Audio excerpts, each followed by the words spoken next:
I found myself in a dream, caught up fighting some young man. He had tried to attack a young woman giving a political speech.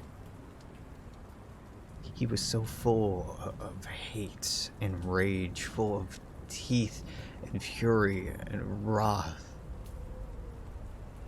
I had tried to get him to leave, tried to pry him from his course, but every push and every blow and every dissuading word only made him try harder. Fight harder.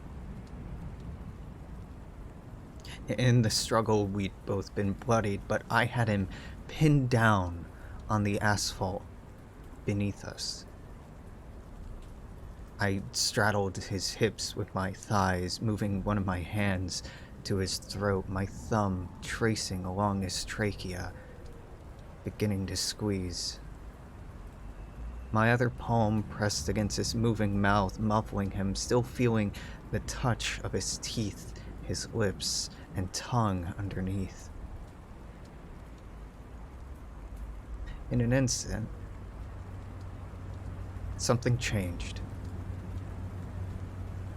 The struggling stopped abruptly,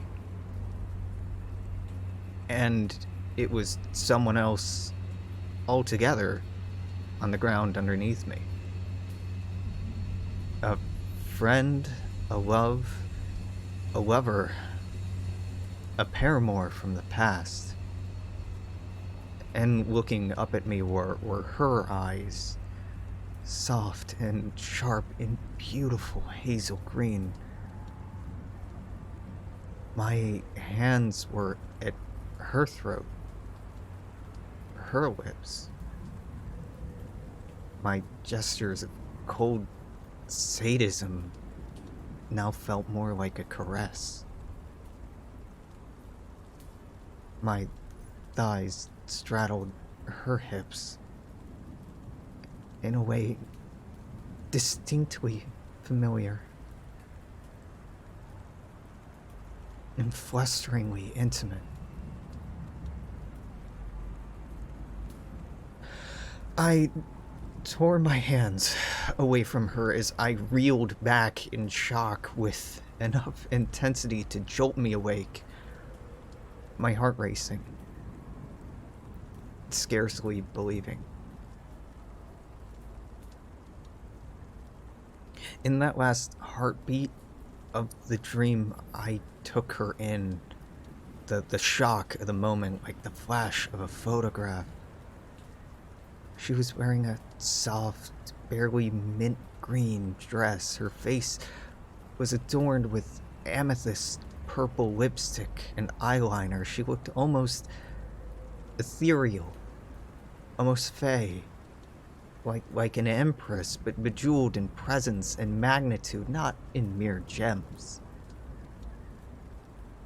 Her presence was almost like that of a ghost, save for the pull of her breath in her throat, the sharp life in her eyes as they dilated, the steady warmth of life still radiating through her pale skin.